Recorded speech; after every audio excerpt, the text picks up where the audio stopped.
and I gladly stand up next to you. Good afternoon. Welcome to Central Valley Talk. My name is Ray Johnson. I'm your host, and the name of my show is Voices Not Yet Heard, and I hope that we'll become your voice. I hope we'll become your vehicle to voice your opinion. Now, if you're watching us now, we're live right now, and the number will appear on the screen. Feel free to call in. If you watch it a little bit later, it'll be a rebroadcast, and you really won't be able to talk to us. So, for the sake of that, call us in. We'd like to hear from you.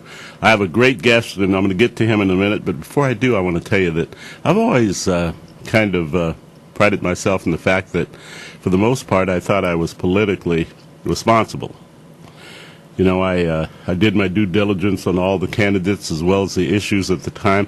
My best asset, I think, was that I sought out political advice from people that I respected and that I knew very well, and that was probably my best way of making a final decision of how I was going to vote. Now, that's the gist of my political life, and it continued for years and years until, I would say 2015, a little over a year ago. At the beginning of that year, I had two clear-cut prospects, two people that I wanted, that I wasn't sure of, that were my clear runners for President of the United States. One was the New Jersey Governor, Chris Christie. The other was the senior senator from South Carolina, Lindsey Graham. So I kind of took my political life to another level, and I started really digging in and studying and researching about these two gentlemen. And the more I found out about it, the more I did that, the more good things I found out. I don't look at a lot of bad things about people and what people say, because people will lie, and it's usually distorted. Generally, if somebody says something good about you, they mean it. So this continued, and it continued, like I said, to 2015. And I started looking into these gentlemen, and all around June, that gentleman threw that red hat that said, "Make America Great Again," into the political ring. And I didn't jump immediately and say, "This is my man." Like everyone else, I thought, Donald Trump, this is the apprentice, the guy that fires people. This is the guy that put the sitting president kind of against the wall on about citizenship. And so I just kind of, disregarded it and went back to dealing with my research for Chris Christie and Lindsey Graham. Well, as I did this, little things started to happening. I started hearing little things about Donald Trump and this and that. I started reading things. Things started to resonate with me about this man. And there were a lot of things that came to me. One thing that came to me that really had a major influence on me when I was thinking about it was the fact that we've tried these politicians for all these years. And not too much has changed, The last time we had a non-politician was the 40th President of the United States, and he turned out to be the greatest president in my lifetime. So I got to thinking, and then I started looking at the similarities between Reagan and Trump, and there are many. So I urge you, do your due diligence. Go out, take a really good look at who you want. Look at Donald Trump. Go to the Drudge Report. Take a really good look at this man that's going to lead our country and is going to be great for this country. I have Gary Miguel here today, and this man is always a wealth of information. I'm going to bring him in here now. Gary, how you doing, welcome Ray? back, buddy. We're back. So glad to have you. Yeah. And I'm going to kind of turn it over to you because you always have something good to say. I was just listening to you, and I guess I'm an easy touch, so I got turned that first speech when I realized that this guy was paying for it himself. And there's only one reason for him to do that, is because he thinks so much of this country. Absolutely. And what it had done for him, that he was willing, and he feels sincerely that it needs to be saved, and he's the only one that can do it. Let's face it, and that was enough. Donald Trump does not have to do this. He doesn't have. Oh, my God. This is not an easy thing to do. I certainly wouldn't want to do it. I mean, this man, what a sacrifice. That's all I'm saying. And what a sacrifice his family is making to put this man in this position that's going to help all of us. And, he enjoys it. He does. And I've never seen anyone work that hard, let alone his age working that hard. I mean, he outworks everybody. And he does. I don't see how his pilots keep up with it. I know what you mean. He is a phenomenal candidate. He's my candidate.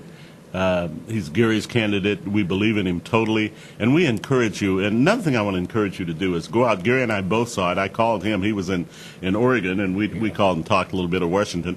And to go out and see Hillary's America, I think it'll wake you up. I think if you're at all straddling the fence, it'll make a difference. Yeah, and I think that movie, it was interesting to me because I do spend a lot of time trying to, like yourself, research and so forth. And I like history. I do too. And I read different history books and so forth over the years. But I went to that movie, and I'll be darned if I didn't learn some stuff that I just flat didn't know or realize. Oh, I learned a lot. That was an awesome movie.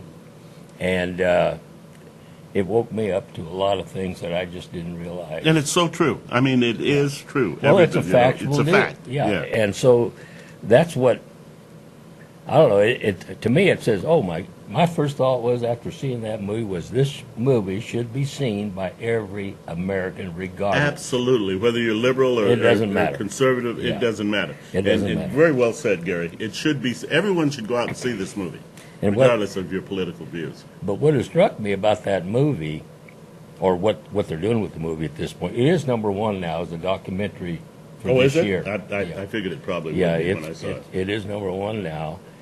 But there's a thing about that movie, it'll probably end up being seen, or I should put it another way, not seen by those who actually need to see that movie most. That's the sad part of it. That's and the you're sad right. part of it. You're right. The people that need to see it the most. And, See it the most will not see it. and you know, and listening to her at the convention, the few times that she spoke, or before the convention, I understand she's going to accept the nomination tonight, which we all expected.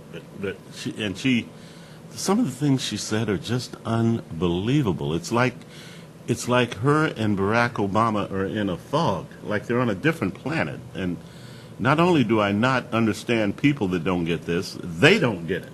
Well, I think the thing is they get it, but they don't think you will get it. Yeah. Well said. You know what I mean? And if that had been, turn it around, instead of Republican, make that movie Democrat, and that movie would be shown in every school in the country as of the next day, in every assembly in the country. Absolutely. It'd be all over. Yeah. I seen it in Visalia. You had to go down an alley to find a theater. Oh, did you? I got a friend of mine up in Alaska, and he went and seen it last night. And I kid him. He's got that Igloo News Network out of Icicle Bay. Oh, yeah. So anyway, Lois and AJ went and seen the movie, and I asked him about it, and he says, you know what, that movie, we had to travel 10 miles to go see that movie, and they're in Anchorage, Alaska. Oh, my goodness. And I think it's in 1,200 theaters so far, might be a few more, but you're not going to find that movie being scattered around or talked about a lot. No, you don't. I expected, when I saw it, I thought, I can't wait to see what the reviews, and there was nothing. No. Absolutely, you're right. Absolutely. And I looked for it the next day. I guarantee you. Looked for it in the New York Times, looked for it in the Wall Street Journal. Nothing. No. And if that was a Democrat, Oh, yeah. I mean a Republican, Absolutely. or excuse me, Democrat, that movie would be mandatory viewing by every school district in the country. Absolutely it would. But it is a history movie, and you learn a lot about history, things that I didn't know, and so forth. And I think that I think that every parent should take their children to see it. Absolutely. and I so think every forth. child should see it. And it is the facts, because heck, you did the research and looked it up. And but what I come out of there now, when I see somebody that talks, that there are Clintonites, and they want to talk about Clinton with me or something like, I say, have you seen the movie? Absolutely. I've done that too. And if they say no, I said, well, let's not talk about it till after you've seen the movie. You're right. I want to encourage everyone out there to please, if you don't do but one thing this year politically, go see this movie, and go see it now. Well, if you go see the movie and do a little research, and then after that you say you could vote Thank you. for Hillary Clinton, Oh, that, you got to be brain dead. Absolutely. You got to be brain dead after seeing something like that, which is a disclosure, and there's so much more coming down right now. Yeah, I just got off a while ago off the internet, and Judicial Watch is investigating, which I always felt was probably more important than the emails. Not that that wasn't important, but they're investigating, and man, they're getting into the Clinton Foundation. Oh, that's what they needed to. You and I talked about that earlier. Yeah, that explains also why there's 30,000 missing emails. It explains why there was servers. We always thought of one server, her server. She had multiple servers. Oh my goodness! And someone else had told me that. She had multiple servers, and why those servers were used was not because of convenience or anything close to that. It was to hide what is really probably the biggest crime Oh my goodness! and that's ever been in the United States in terms of that. You know, my thing is that when Mr. Trump gets elected, I love to say that. Yeah. When Mr. Trump gets elected, and I hope he appoints Chris Christie as Attorney General, because he I will do, prosecute her. You know, he will come out of Oh the yeah, I mean, come on. Let's take, like, for instance, any citizen. I don't care who they are. The American citizens deserve that justice be served. Absolutely, they And what do. we can't have, I don't care who you are again, but you can't have a law for one set of people and a law for another set and expect. I told them they're going to have to change the name for justice, liberty and justice for all to liberty and justice for some. For some, yeah. So I think that they have an obligation as part of their duty to carry out the laws of the land. Yes, they do. You know. That is their duty. It is their duty, and I'd be so disappointed if they didn't Oh, Garrett. do that. Not because I don't care who it was. I just want the law to be equal for everyone. That's right, and that's the way it was written. And we've seen it demonstrated. We have gone so low as a country that we've seen it demonstrated, and I'm sure it must have been in the past also, but we did see it front and center, demonstrated that there's two laws in this country. Absolutely, there are. You know, I mean, and I keep bringing it up. I bring it up all the time. But General Petraeus Yeah. did a fraction of what she did. This man ought to be pardoned. Well, If she gets away with this, he should be pardoned as well as everyone else. look at that guy in the movie. Spent 8 months in Yeah. jail for what? Compared to what? Compared to what she did, Oh, my nothing. God. Absolutely nothing. Yeah, that's a sad deal that we're being faced with right now. And what's sad, and I don't like to say dumb or stupid or all that, but I'll say misinformed or low informed. You know, but how low informed can you be when you're going to sit there and support someone or vote for someone with the kind of criminality? You gave me when you were on my show, I think the second time, you gave me a great example about the two people that live in two small towns. Oh, you know, and yeah. I want to tell this again. And Gary told this to me, and it's wonderful. I mean, now you've got two guys running for mayor, okay? Gary lives in Lemoore, I live in Chowchilla. We're doing the same. We're going to use that as an example because we did both live there at one time. Well, let's say the mayor for Chowchilla, one of them is clean as could be. Known him all your life, and the other guy is kind of an outsider, don't know too much about him, but you find out that he's doing a whole lot of things that he shouldn't be doing. Now, who are you going to vote for? You're naturally going to vote for the guy, the clean-cut guy that does everything the way it should be done. And Gary's question to me, well, if you take that much into consideration for a small-town mayor, wouldn't you do it for a general election for President of the United States? Exactly. How simple is that? That is that simple. And it really is simple. But the thing is that, you know, emotions is political. Political is emotion, or however way you want to do that.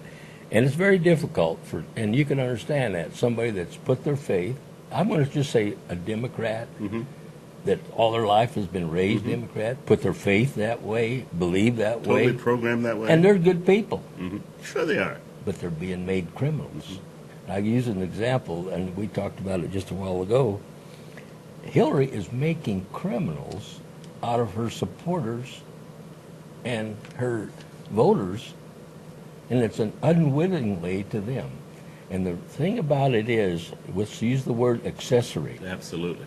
If a criminal commits a crime, and you aid and abet that criminal, then You're guilty too. you're guilty too. And you're an accessory to the crime. Hillary has already been proven in so many areas of committing crimes. Certainly. So aren't you, as a voter for Hillary Clinton, abetting her and aiding her to become president of the United States? And aren't you overnight a criminal? It makes sense to me. It does. She's making criminals out of poor people that have no idea. It makes sense to me. You know, I just, and we keep going back to it, I just can't believe, in lieu of all the things that have happened, all the things that she stood up and said that were totally unfalse, that she's accused Donald Trump of, that is not false, that, and I mean, I get so angry sometimes because I just want to say, people, wake up, wake up. Take a good look at Hillary Clinton. Take a good look. Go see the movie. Take a good look. You know, and if you're kind of halfway lazy, like maybe I am, all I need to do is just sit there in the movie house for an hour and 40 minutes. That's it. I've got all I know. I was so informed, Gary, and I saw, and like I told you on the phone, there was a ton of things that you told me that were in that movie. It was great. It was great, you know. And we sit there and watch it and didn't want to leave after it was over. Just sit there for a minute. Right. Just taking it all in and saying, my goodness, the world needs to see this. They need to see it. What's sad to me, and it is sad, is that we've seen in that movie how the progression, how people were manipulated or whatever by whoever was president. Yeah.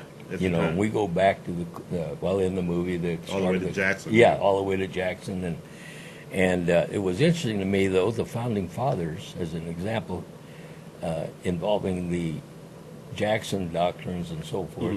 It was interesting how they never did mention slavery in the Constitution. No. That interested me because they did not believe in it. No, and there were a lot of. Thomas Jefferson was one. You know what interests me about the founding fathers was James Madison and Thomas Jefferson, the third and fourth president of the United States, weren't all that sold on democracy. They were mainly because they thought the government would take over from the people. Guess what's been happening? Right. You know. And you know that Thomas Jefferson, he'd gone to different countries and studied different forms of government, and democracy was not high on the list. In pure democracy, that's why we became a republic. Yeah. And because democracy, he didn't have a lifetime of much over 200 years, and he was afraid of that. And one of the fears he had was that once the public figures out how to dip their pen in the public trough, it's over. Now, when did that occur? Interestingly enough, it occurs in 1913 with Woodrow Wilson. Wilson was president. Oh, my, 1% tax that never was supposed to be temporary and never came up. Yeah. And that was the beginning of the end. The greatest progress the country made in terms of factories and roads and railroads, I mean, after all, up until that time, or, up until that period, the fastest speed man ever went was the speed of a horse. Or a river, I guess. Yeah. But all of a sudden now we have railroads. Yeah, and I mean, look at how the West was developed and so forth. And so that tax, I was shocked when I first found out. It was some years ago. I thought, man, are you kidding me? There was no income tax. And I'm thinking, wow. But, and then it comes a 1% tax to finance a war that was supposed to be temporary. 1%, and you had to be in a certain bracket to even get that. Even get hit with that. And I'm thinking, look what we are now, and people have come to accept. Because it's a way. I was going to ask you this question. When people have been fooled so long, like the people in the liberals to the left. How do you unfool a people, Gary? How do you do that? Well, to me, I'm thinking about this the other night, and I didn't mean to put you on the spot, but I said, I'm going to ask Gary. He's real smart. He'll probably have an answer for this. Well, here's the thing. It's psychological, but it's much easier to make someone a fool than to convince them they've been fooled. Well, that makes sense. And that's the problem. And that's what they do. Yeah, well, we're fooled about something, and boy, for somebody now to convince us that we've been fooled, they got a big task on their hand, no matter what it is. Yeah, because you don't want to look like a fool. Well, because it becomes that. Because what you do is own the foolish thing that you've been fooled with. You own it in a certain way. Well, you know, once you buy something, I think, from generation to generation, which is what has Yeah. happened with the left, it becomes so ingrained, you know, and they believe that. I looked at those people cheering for Hillary Clinton last night, and I finally had to turn it off. Oh, it just I hear drove you. me crazy. I had to turn it off. I said, I can't listen to one more lie from one more politician about how great Hillary Clinton is. I said, or I'll start choking. I just look at them people and I just see sheep. I think of sheep Yeah, going absolutely. to slaughter. You know, a sheep, the only animal that'll go to a slaughterhouse, cut its throat, and not say a word about it. Just put its neck back, and that's it. And I just see these people all going like that. But here's One something to after think another. about a little bit, because it gets down to where I see people that have been brainwashed, fooled, call it whatever you want. But you'll notice that the minorities primarily are in favor of Hillary Clinton, Oh, absolutely, and it has been like that for years. and has been like that for years. Okay, you also notice that the people on the welfare, all of that has been primarily in favor of Democrats. Now think about this a little bit. What's the difference? Here's the difference. The Republican, they're about ladders, and the Democrats are about ropes. And I'll explain it this way: you're on top of the roof of a house. Now, what the Republican will say is they look down on the ground, see it down there. He says, "Hey, I'll get you a ladder, and you can climb to the top of the roof of this house." And you go step by step by until you get step there. till you get to the top. All right. Now, you may not want to get to the top. That's your business. So you go up the ladder a certain way, and you say, "By God, I'm happy right here." I'm content. I'm That's gonna stay here. freedom. Yeah, That's called freedom. absolutely. Because who made the choice? You did. Exactly. What did you have? A ladder. Where did the ladder go? To the top of the roof. Did you want to go that far? No. Who made that decision? You did. Why did you make it? Because you're free to make it. Yeah, absolutely. All right. Now think of this. Let's get on the top of that roof and get a Democrat up there with a rope.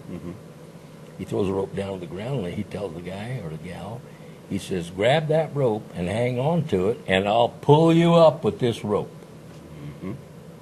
Throws the rope down. The person clings to the rope, hangs on to it. Now hang on to it. Hangs onto that rope, and gets them up, but part way, and stops. And that's as far as they go. And that's as far as they're ever going to go. And that's as far as they're ever going to go. And it's not their choice. No, it's not. They're still clinging to the rope. They never had a chance to step because they fall down. So How sad that is rope that? goes up so far, but who controls the rope? The man on the top of the building. Who controls the ladder? Nobody. Nobody. You did. You control the ladder. So you have decide. freedom Yeah. climbing the ladder.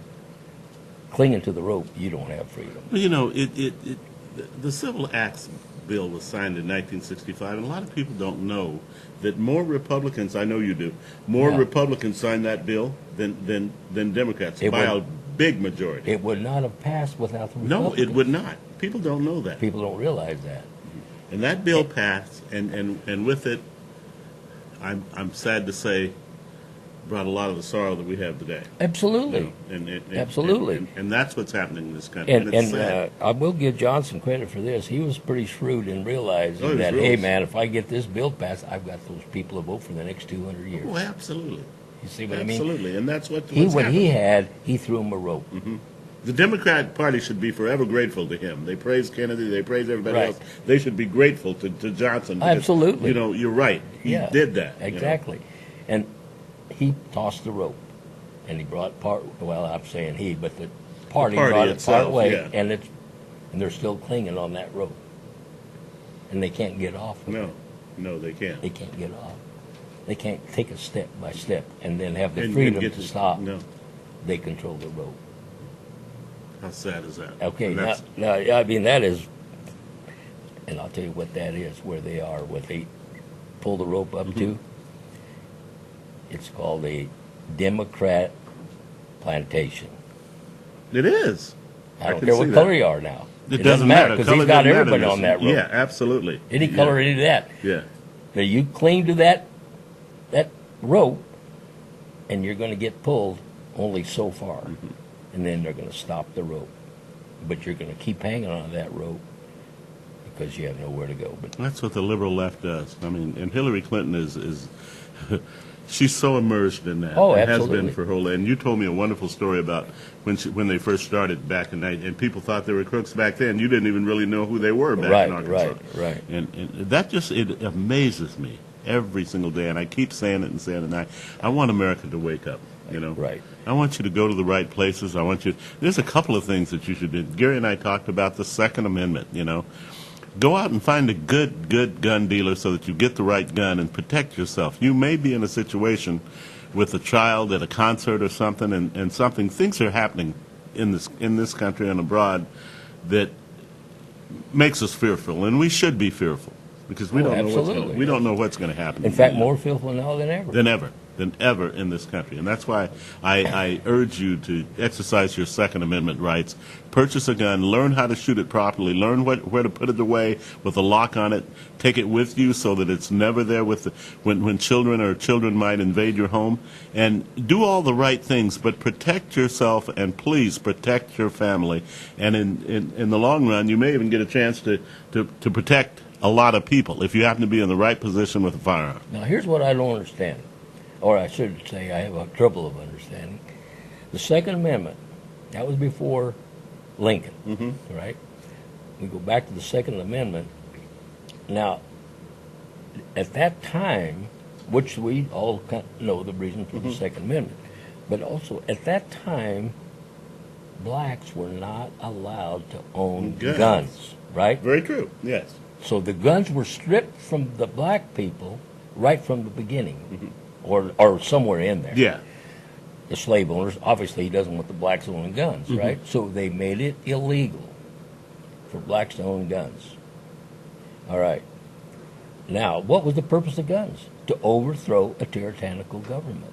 Now, if the blacks had guns, they have the option of overthrowing whatever they think they're being Which on occasion happened during slavery, you Well, know, of when course when they had Well, uprisings. absolutely.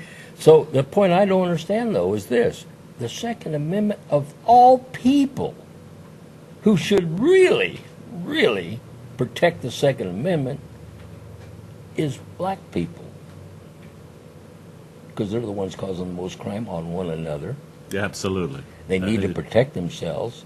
And of all people that should be thankful for the Second Amendment, It should be. it should be the people. But I would look at it this way. I'd say, well, wait a minute.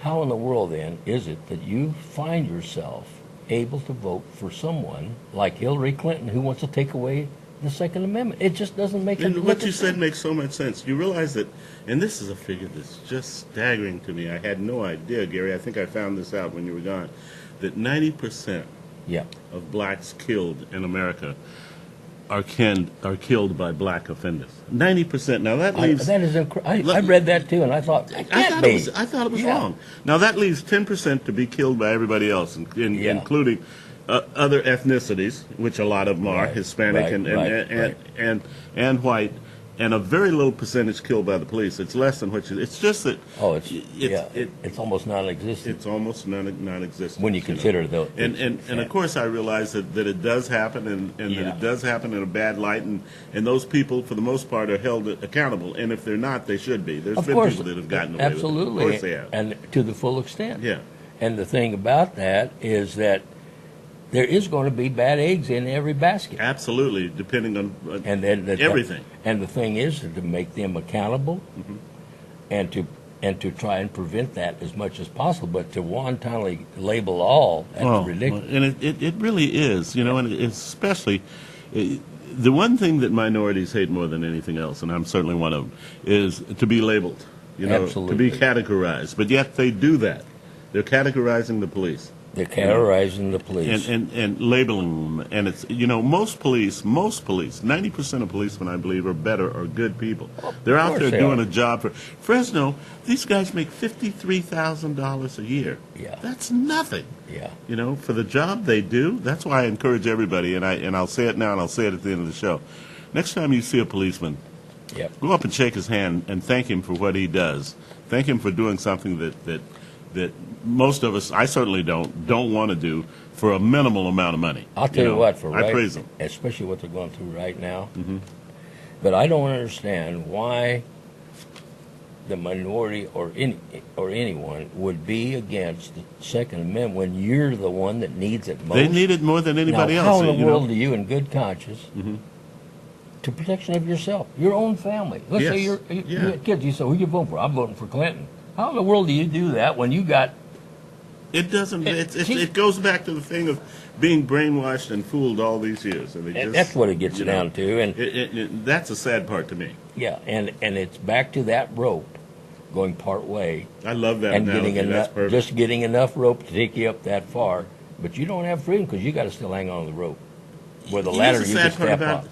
They don't realize it, do they? Well, no, You know, you they're don't. content. Well, You especially become we're not content. being taught that. Yes.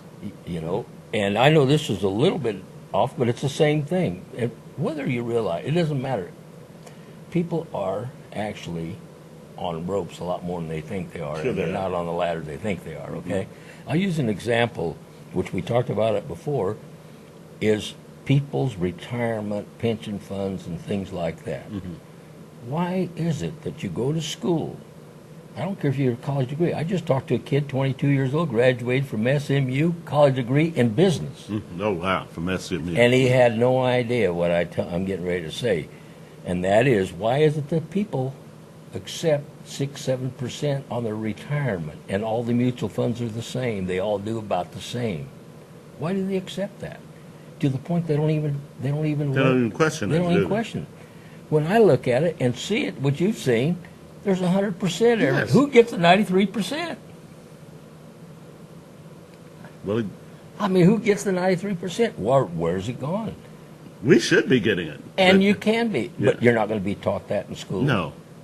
I asked that kid, I said, you were in business. I said, did the professors ever teach you anything close to something? No, never did. And they never will. And they don't know.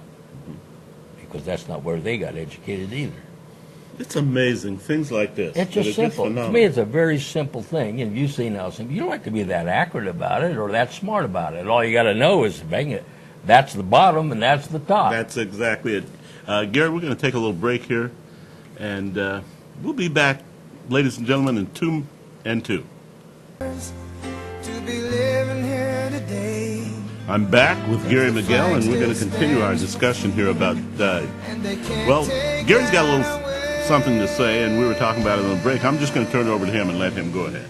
Yeah, I just got this, Ray, and this gets back to the Clinton Foundation, Okay. which I think is the biggest of all. I think it's bigger than the email. Email I is do. is because of the Clinton. That was the head, and now they're starting to take it at that. But that's a little bit hard to understand or so forth. I remember I asked you a couple of shows ago that I think my question was, how much money do you think was in the Clinton Foundation? And I think you said probably $500 billion or something like that, or $1 million or something like that. I can't remember. No, it's more than that. But what it is that how in the world we hear Clinton Foundation, and that's for humanity type things.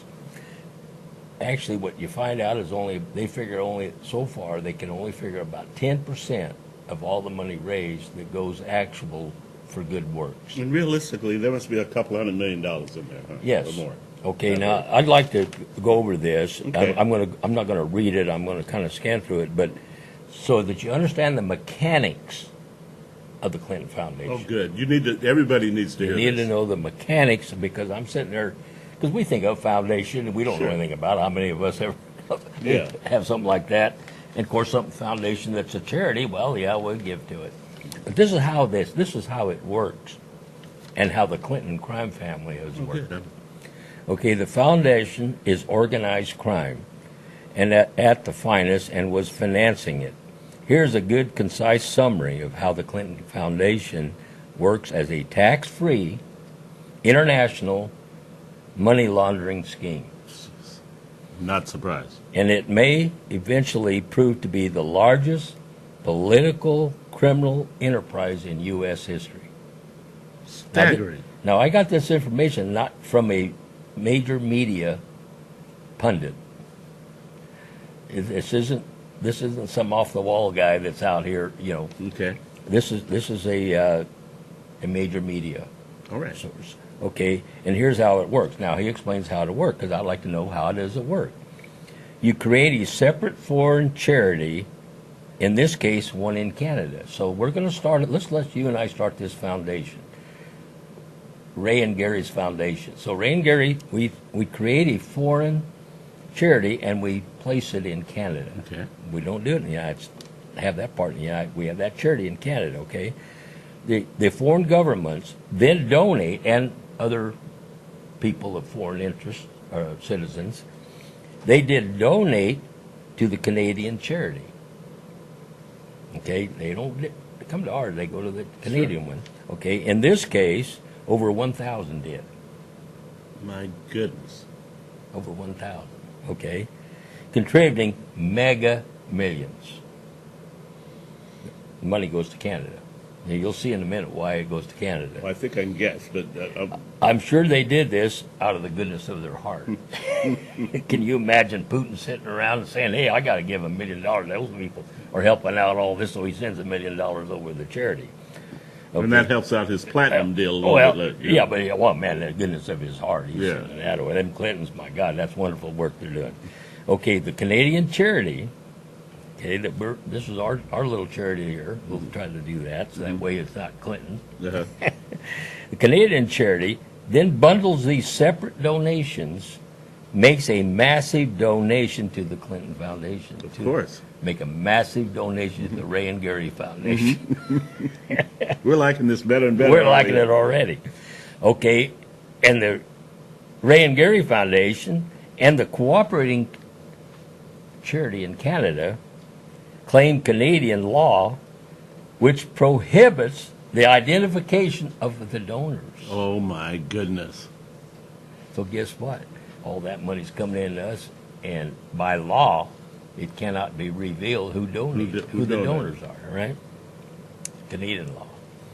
Okay, the Ray and Gary Foundation then spends some of this money for legitimate works. Yeah, we send about 10%. Let's send about 10% over there and build a School or something. build a little water faucet for people. Okay, and then much of this balance goes to enrich Ray and Gary. Of course. Absolutely. And we pay salaries to all our buddies and all our friends and people that are helping us. And then we have we live lavishly. Of okay? course. And all this, listen to this, is tax free. It's in Canada. I It's love tax it. free. Which means you and I, as taxpayers now, we're not Ray and Gary Foundation, but as taxpayers, we're subsidizing. Oh, of course we are. Can you Absolutely. imagine? Okay. Now, the Ray and Gary Foundation, with access to the world's best accountants, we hired it because we can afford the best. Oh, yes. But what is it that we fail to report much of much of this on our tax filings? You'd think when hiring the best, man, they'd have every Sure. I dotted and every T crossed. Because we don't have to, because it goes through Canada, And, right? well, we don't want them to know any of that Absolutely. anyway. So what happens is we have to then file. We kind of get, but they had to redo 5 years. Now, what are we paying the highest qualified tax accounts in the world, and they can't even do a tax return, and we have to refile it? Okay, I mean, it gets better. Okay, the net result, foreign money, much of it from other countries goes into the Clintons, in our case, you're in my pocket, tax-free, untraceable, back to the original donor, and this is the textbook definition of money laundering. Oh, my goodness. Okay? That's the definition of it. Okay? Oh, and by the way, the Canadian charity includes as a principal this guy Frank, I can't pronounce his last name, but anyway, he happens to be, this Canadian company somehow acquires a massive U.S. uranium interest There we and go. then sold them to a organization controlled by Russia.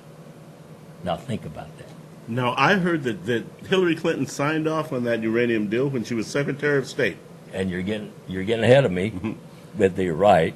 This transaction required U.S. State Department approval, and guess who was Secretary of I State heard when the that. approval was granted? Okay? It never stops, Gary. And as an aside, imagine the people that were put in jail for so much less, Absolutely. including the guy that made that movie we're talking about. Okay. So, all that aside, if you are still not persuaded, this was a cleverly structured way to get unidentified foreign money to you and I, Ray and Gary's Foundation, and ask yourself this. Why did these foreign interests fund the money through a Canadian charity?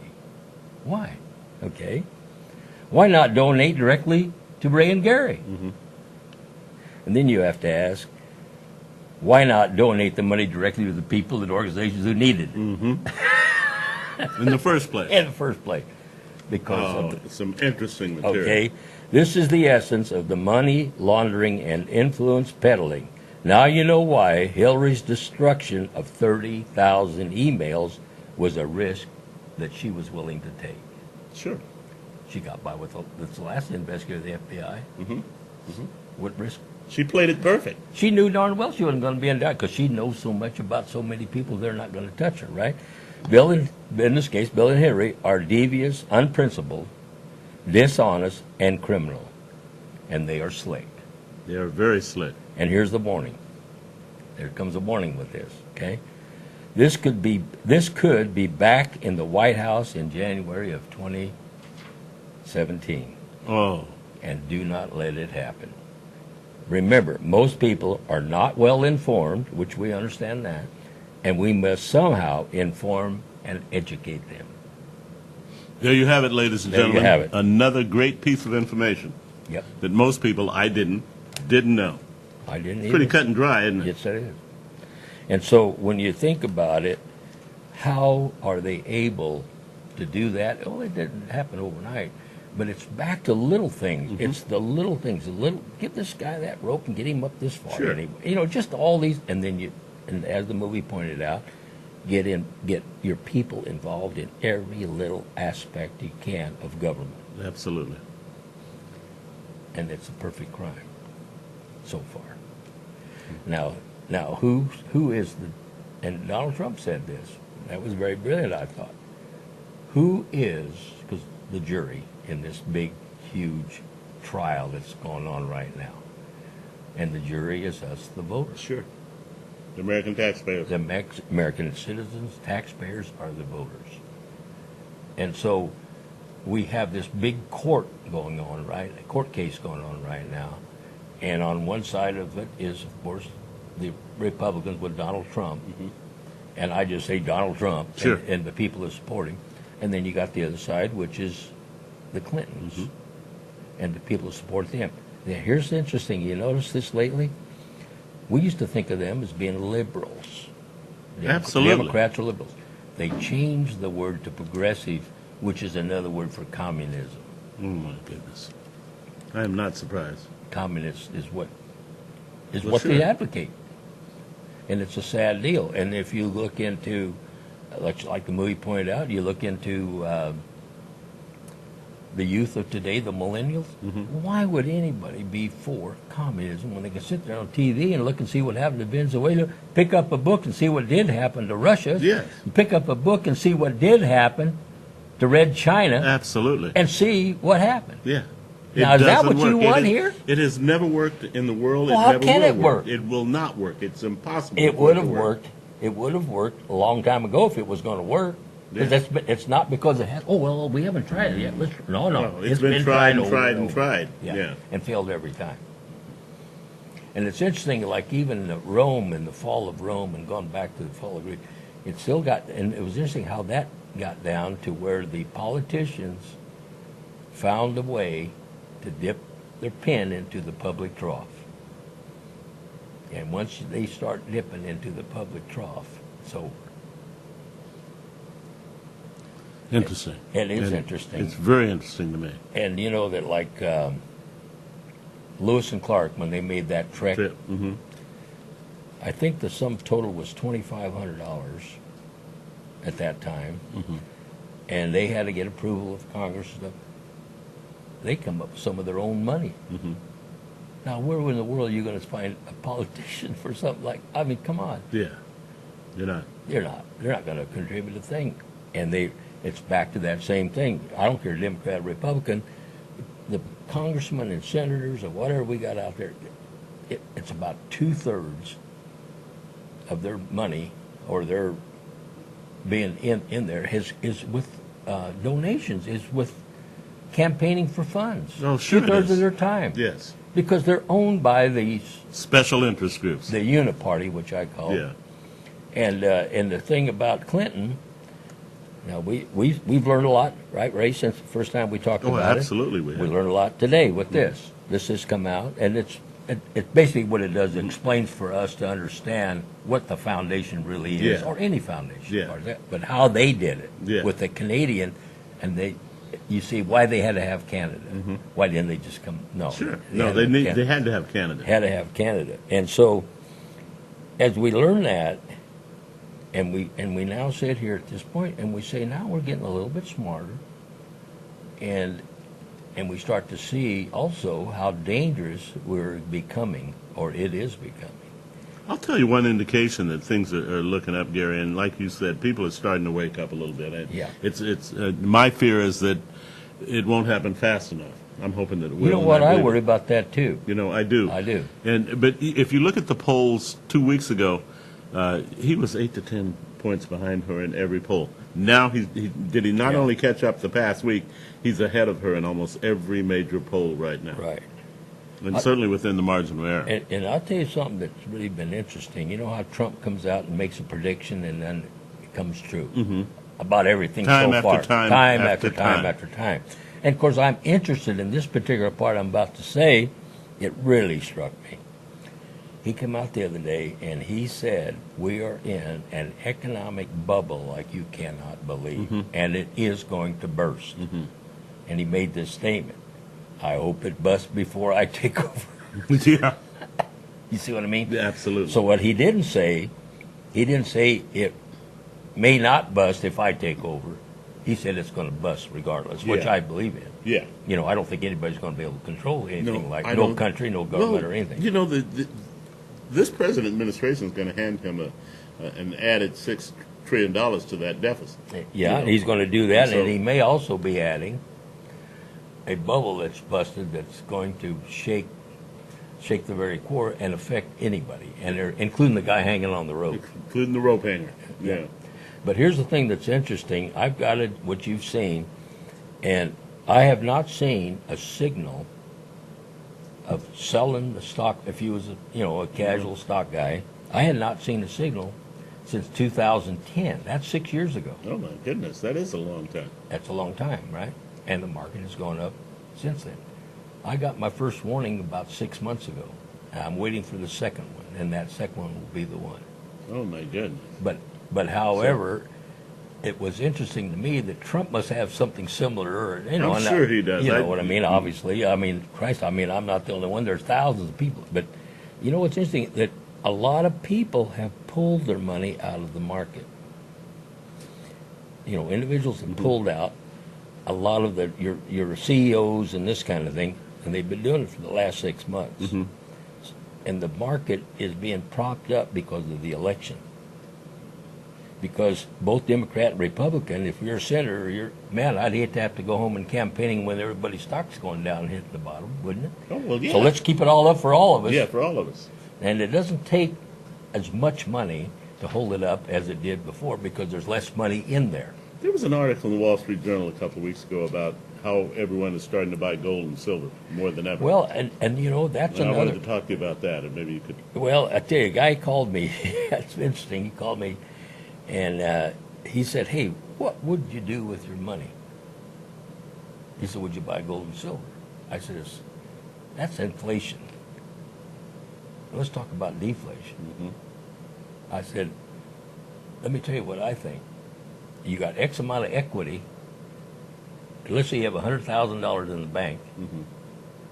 And you say, well, what do I do with it? Do I go gold, or do I do this or that, housing, or what do I do? I say, this sounds crazy, but have you ever thought of maybe putting it under your mattress? The old-fashioned way. Think about this for a moment. You're getting 2 or 3% in the bank, maybe, or 1%, or whatever it is. Probably closer to 1. And you want to know what to do, and you're going to go at risk if you buy gold. You're going to go at risk if you buy silver. You're going to go at risk if you buy stock. You're going to go at risk if you buy houses. You're going to go at risk at something. Anything, yeah. At anything. Now, think about this. But I'm just leaving the bank right now. I'm getting what? That doesn't mean that bank's forever. No, Okay? it doesn't. But let's see what happens if you're in a mutual fund or pension program or so. What happens to the equity? We start with 100. Isn't it possible that 100 could now only be worth, if you went to get it out, $50,000? It's happened already more than once. Okay, it's happened more than once, right? Many times, in fact. But the point is, you got 100. Why do you worry about 1 or 2%, or even 7%? Yeah. My God, we're talking about 50%. If you're lucky, it may even be more so. It may be worthless. Yeah. Now, wouldn't it have been nice to have had that under the mattress? You doggone right it would. You doggone right it would. Think Makes about sense. Here, we're gonna take another break here, and we'll be back in, say, 2 and 2. I'd worked for all my life, and I had. I'm back with Gary Miguel. We're just about to close this out. It seems like every time Gary comes, the time flies by. It does. He has so many interesting things to enlighten us, and I want to put him on the spot again and say, I want you to come back again. By God, I will. He's just, I can't wait to get him even back here again. Every week I kind of close this show with a little something to think about, and I think from now on I'm going to say one thing and one thing only. I'm proud of our law enforcement officers across the country. I'm proud of the ones we have here in Fresno. And you'll have a chance to see one sitting on the side of the road, perhaps in a restaurant, perhaps in a retail store somewhere. Go up to him and shake his hand and tell him how much we appreciate them. I think it's important that they know that from us. So until I see you joyously again, we meet joyously again next Thursday, heaven's blessings. CentralValleyTalk.com